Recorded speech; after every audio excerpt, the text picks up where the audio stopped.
At sa atin naman pong regional news, drug-free workplace certification, 6 na LGU sa Central Luzon kinilala.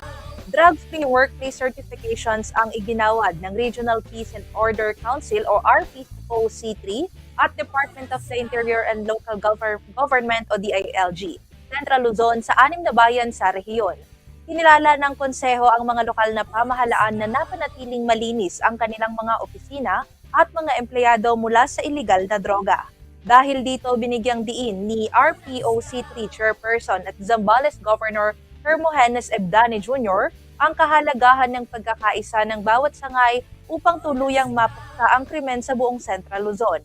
Sa Nueva Ecija, tumanggap ng certificate ang mga bayan ng Jaen at Licab, habang kinilala rin ng konseho ang mga bayan ng Bulacan, North Zaragay at Giginto na matatagpuan sa lalawigan ng Bulacan.